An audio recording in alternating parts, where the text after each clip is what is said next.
Okay, this is for you guys who have been waiting on the external display controller for the EEPROM and EEPROM ROM packs. I've just finally got through assembling and testing the prototype, which is here. You see the 10-pin interface. This is my first board I've done with a permanent SMD type Atmega microcontroller. It's the Atmega 328.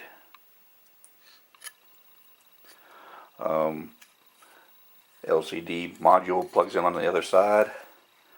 I have 3 buttons for control. This is the up button on the left, the activate button in the middle, and the down button on the right. I decided to make the LCD module modular, so I could plug it in and plug it or unplug it if I needed to for different installation methods. Also, I have had 1 or 2 of these go bad after a while, so this will make it easy to unplug one and replug in a new one. The LCDs themselves are pretty cheap. They can be had on eBay for a few dollars. And there is a contrast trim pot on the back. One thing I may look at doing on future batches of these boards is adding in a second trim pot to adjust the brightness of the LCD. Right now it's fixed. It's running a little less than half brightness, which for me is good. That's with a 430 ohm resistor across the 5-volt supply, so it's not running full 5 volts. But I'll get into more of the details here in a little while. First, I want to put this back together and show a quick demonstration of exactly how it works. I do have a enhanced 27512 EEPROM board here.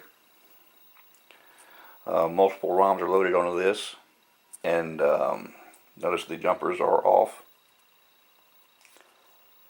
Again, after the demonstration, I'll go into more details, and I'll have more details of how and why this works on my website, which will be in the description. Okay, and this will be plugged into a color computer too. I do have one 16K ROM on this chip. Here's the cable plugged in. This is a 10-pin conductor cable that I'll be supplying with the controller.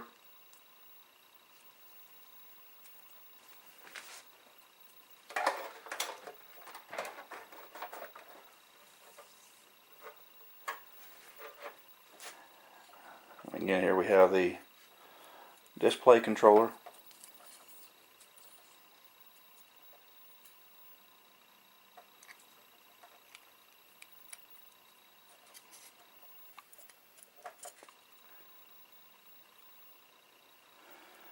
And my LCD module.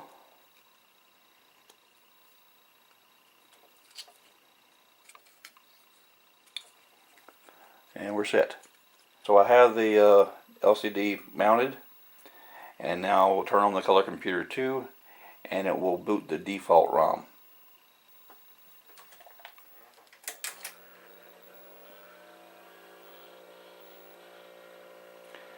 And there we see Flight Simulator 1 is default, and I've got it set to show the binary configuration string for that ROM.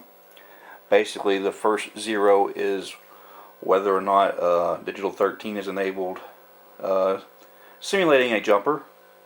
The second is 14, the third is 15, and so and so. One of those is an auto start, and one of those is 16K mode, which I will get into later. But I'm just going to cycle through a couple of the ROMs I have on this chip right now.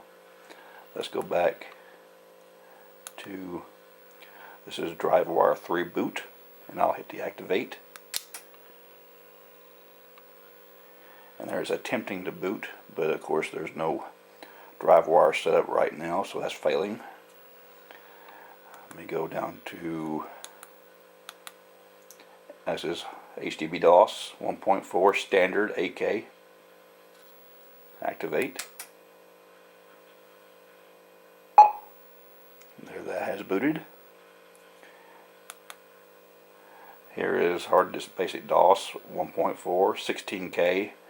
Was modified for use with double-sided floppy drives.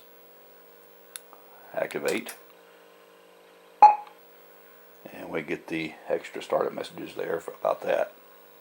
So you can see it works very well. I had to play around with the Arduino coding a bit to get it to do exactly what I wanted. I wish I had an extra line, control line, to do a halt, like for purposes of being able to pause the computer from the controller, but haven't figured out a way to do that unless in the future I go to a different link cable.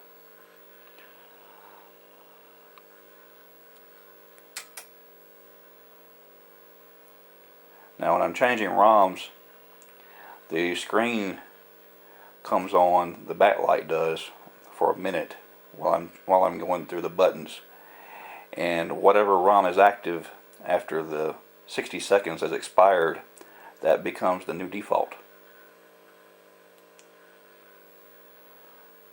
Okay, I'm going to disconnect this now, and I will get into some more of the details on how this works in just a moment.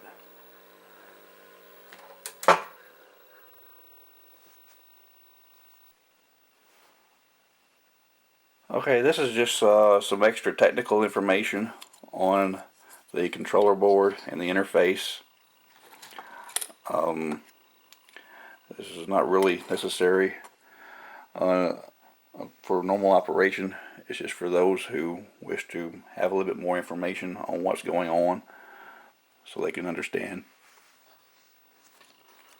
I'm going to start first by taking a look at the changes that were made with the EEPROM board.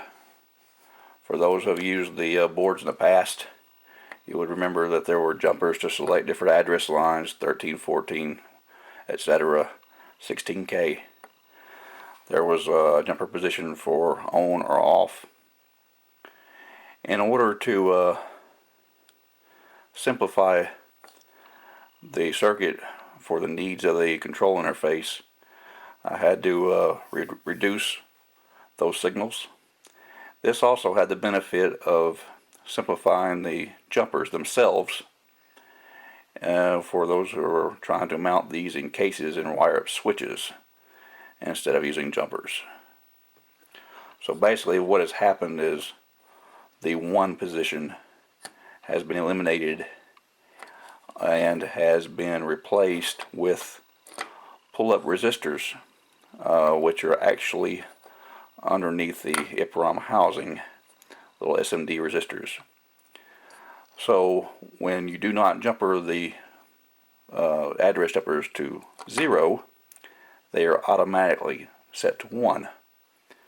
So all we have to do on the address line for the interface is ground the particular pin for that address line, dropping it down to 0, and when it's not grounded, it defaults to 1. And again, when you're using the external interface, do not use jumpers. Your color computer will go crazy. I have done it a few times already. It's not going to damage anything, but it looks like it's not right. Now, the basic address lines on this were pretty straightforward. They're just enabled for you know, going from high to low, 5 volts versus ground. Very simple. So grounding the address lines took care of that. But in 16K mode, it's not that simple. You actually have to bridge the pad for the address 13 back to the color computer bus. Now normally this was done with a jumper. Trying to get the control interface to do it required something else. So that is one of the relays on the back of this board are facilitating that. That relay is enabled, which acts as a 16K jumper, and that will be on the control chart. You'll use address 13 for 0, or you will use what I call A13H for host for 16K, but you don't use them both at the same time. You're either in 16K or you're using A13 asserted for 0, or you don't use either and it defaults to the upper 8K. So it's just a digital representation of what the jumper is doing again. The other point where I needed a relay, again there's 2 relays on the back here, was the auto start. The auto start is actually to pads jumpered. So there's a relay controlling that.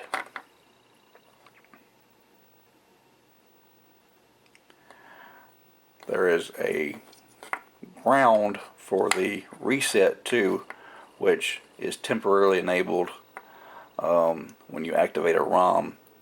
It resets the computer and at the same time switches all of the address lines to what they should be, and then cancels the reset.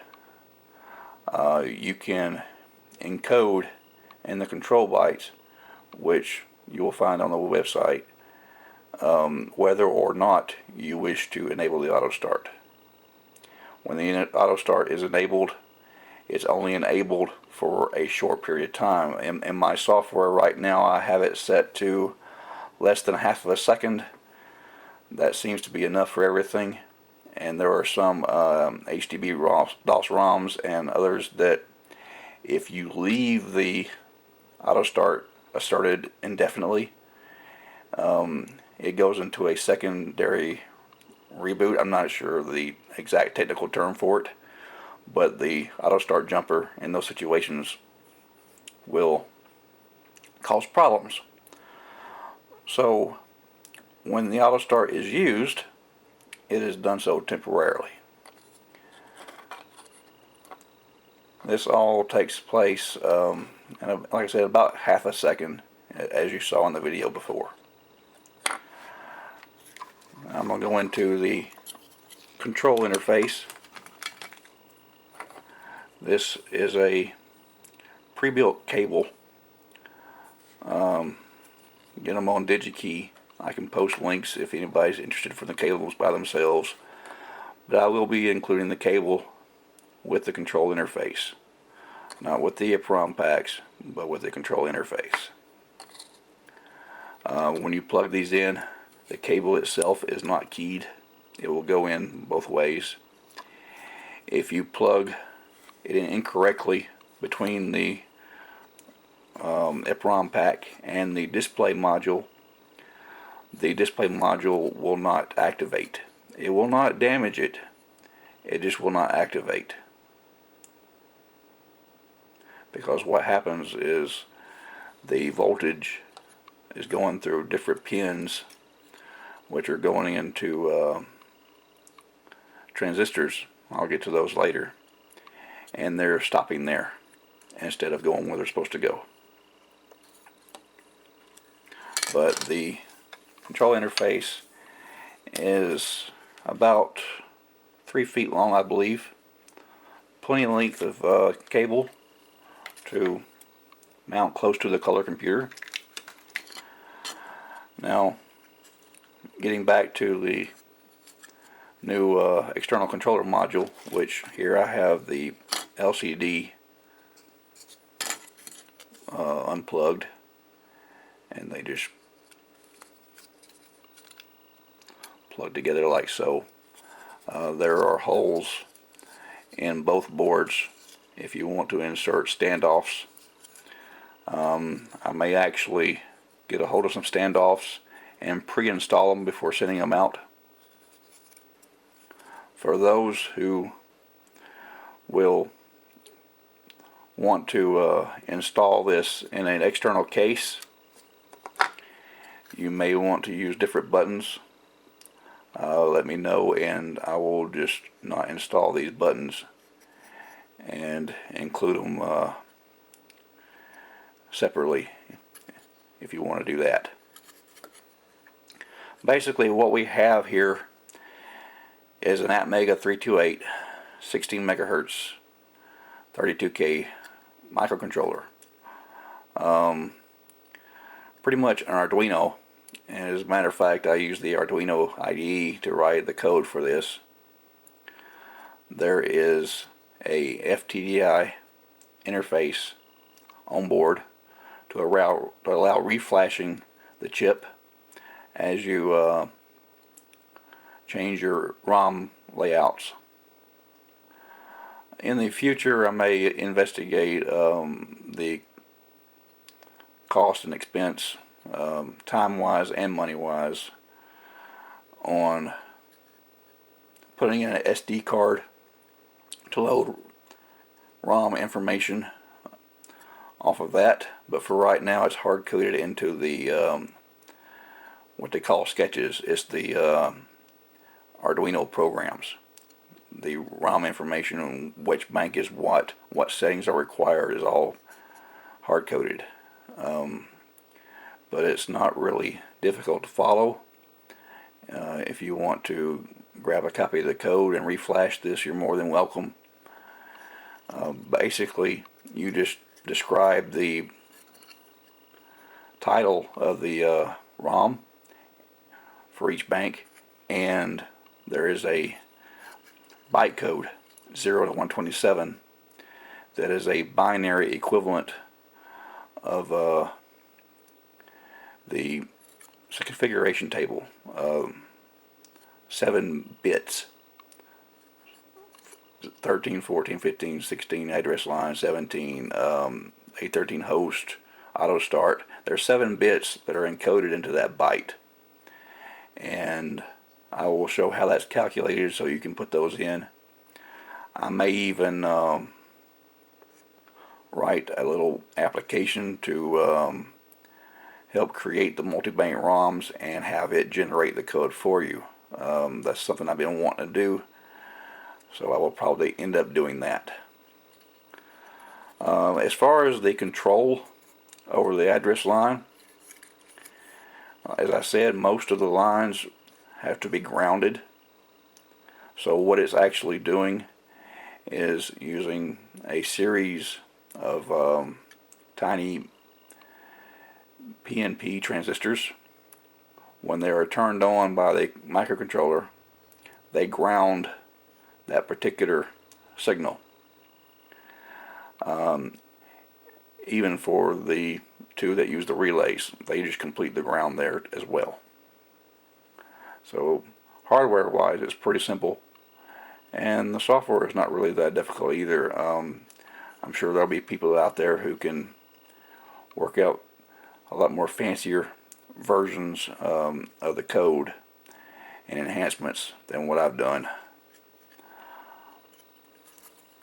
But that's it. If there are any questions or suggestions, let me know.